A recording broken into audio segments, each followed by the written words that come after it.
कहते हैं कि बदमाशों के लिए बाहर की दुनिया कम और जेल ज़्यादा सुरक्षित होती हैं। यदि वो जेल से बाहर रहेंगे तो उन्हें पुलिस भी मार सकती है और उनके दुश्मन जो बदमाश होते हैं उन्हें वो भी मार सकते हैं।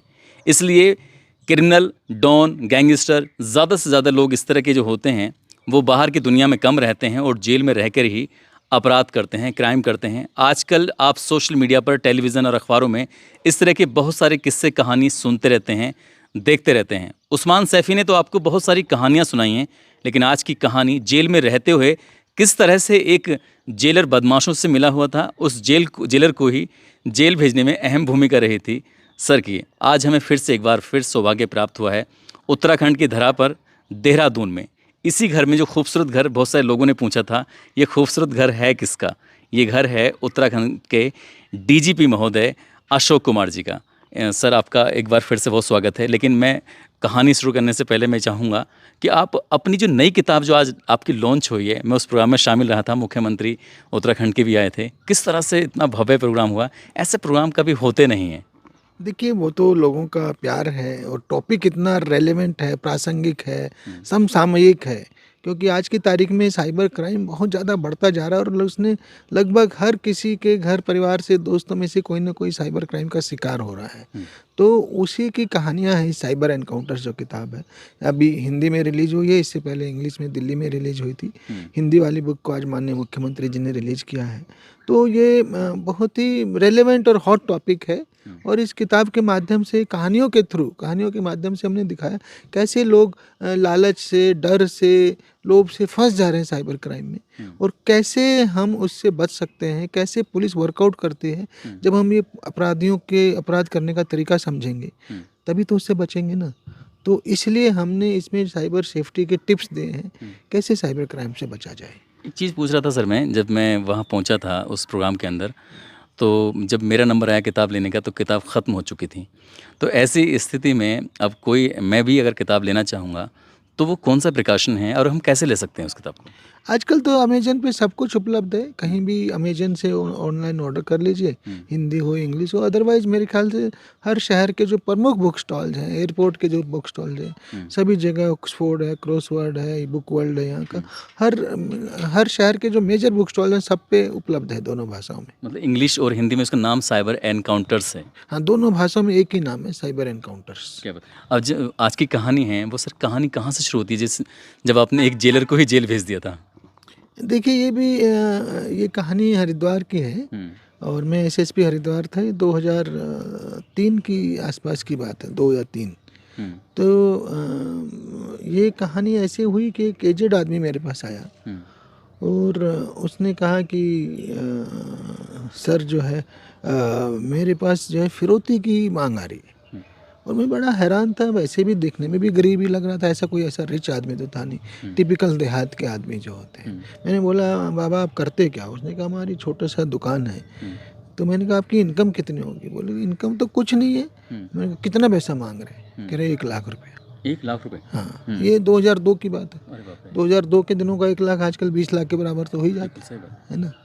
तो मैंने कहा, तो आप कहाँ से देंगे? आपकी तो ऐसी बोले, यही तो प्रॉब्लम है सर, मैं कहाँ से लाऊं? बूढ़ा आदमी हूँ, लाचार हूँ और मेरे को समझ ही नहीं आ रहा है। फिर मैं सवाल है, बच्चे का सवाल है, तो फिर करना भी पड़ेगा। घर बेचेंगे, दुकान बेचेंगे, ज़मीन बेचेंगे, कुछ करके करना पड़ेगा। मैंने कहा, अच्छा ठीक है, तो बाबा आपको ये पता करो कि ये पैसा आपको कहाँ देना है। तो जो फिरौती मांगी जा रही थी वो उसका माध्यम क्या था? फ़ोन से मांग रहे थे, चिट्ठी से मांग रहे थे? क्योंकि ज़माना पुराना था। उन दिनों फ़ोन का इतना ज़माना नहीं था, चिट्ठी से मांग रहे थे। चिट्ठी से। हाँ, तो मैंने कहा, तो तुम पता करो आप कि आपको फिरौती देनी कहाँ है। तो उसने अगली बार जो है, जिस भी माध्यम से उनके पास आया था, शायद किसी के थ्रू उन्होंने कन्वे किया था, किसी मीडिएटर के माध्यम से। ठीक है, हाँ। तो उन्होंने कहा कि जी पैसा चलो मैं किसी तरह मैनेज करता हूँ, कहाँ देना है। तो अगली बार आया बाबा मेरे पास पूछ के, तो बताया उसने कि सर पैसा तो जेल में ही देना है। जेल के अंदर? हाँ, अरे ये हरिद्वार की बात। हरिद्वार की? अरे बाप रे! तो मैं बड़ा चौंका, अरे ये तो हद हो गई भाई। मतलब जेल में ही पैसा ट्रांसफर हो जाएगा, ऐसा कैसे हो जाएगा? चलो ठीक है, जेल से धमकी आ रही है। 1 लाख रुपए नगद? यस, और वो भी 2002-3 का 1 लाख ना, जो आज के 20 लाख के बराबर है। तो जेल से धमकी आ जाती हैं, फ़ोन कॉल चली जाती है, तो सुना मैं पैसा ही जेल में ट्रांसफ़र हो जाएगा। मैं भी चौंका।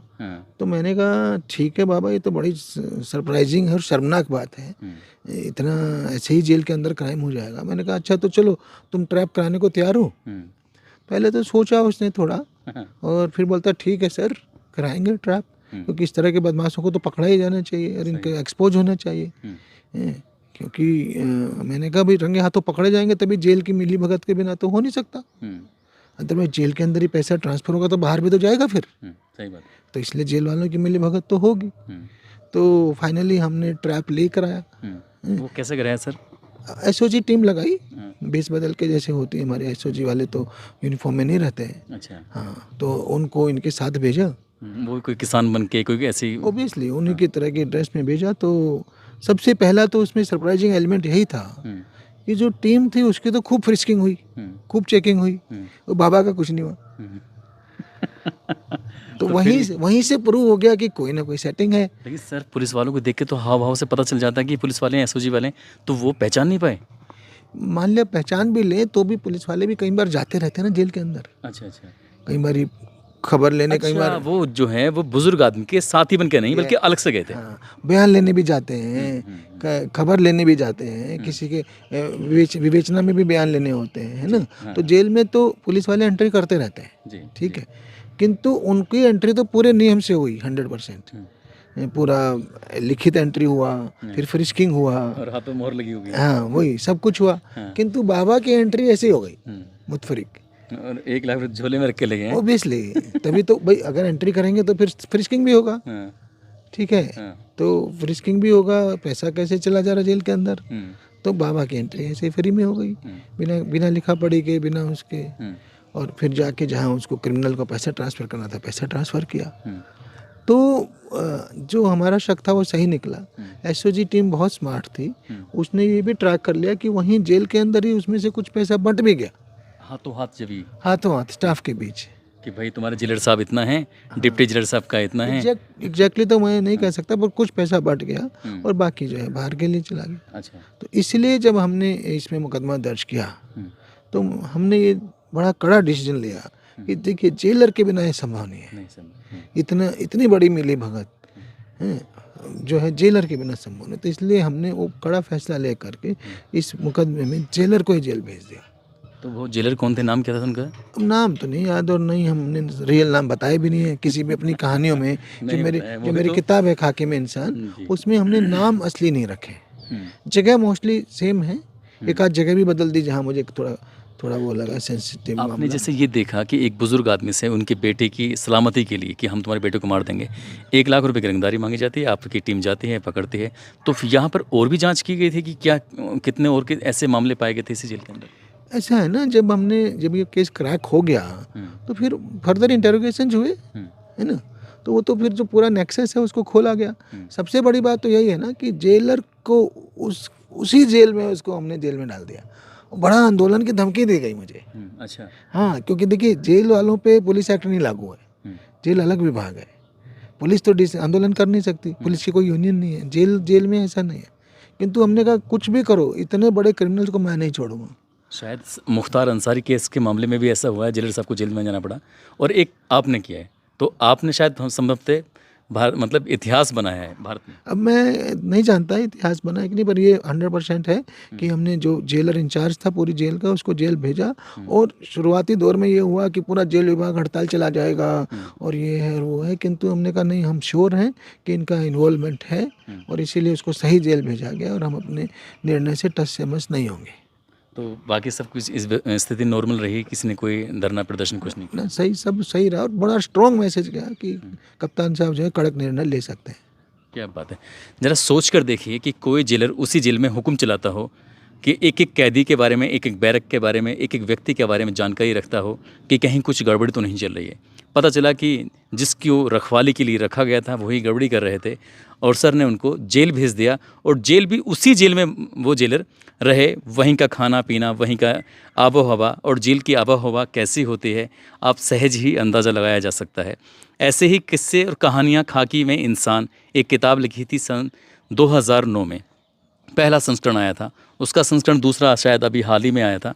और अभी कुछ ही दिन पहले दिल्ली में साइबर एनकाउंटर्स इंग्लिश में रिलीज़ की है, और दूसरी उत्तराखंड में साइबर एनकाउंटर्स हिंदी में रिलीज़ की है, जो कि देहरादून में मुख्यमंत्री क्या नाम है, पुष्कर सिंह धामी जी ने उसको रिलीज़ किया है। बहुत ही शानदार किताब है, उसकी कई कहानियाँ हैं, कई किस्से हैं। मैं उम्मीद करूँगा जल्दी ही उस किस्से कहानी को लेके आऊँगा, और उम्मीद करूँगा ये जेलर को जब जेल में डाला गया ये कहानी भी आपको पसंद आएगी, और भविष्य में फिर से आपसे मिलते रहेंगे। तब तक अपना ख्याल रखें, सुरक्षित रहें। जय हिंद, जय भारत।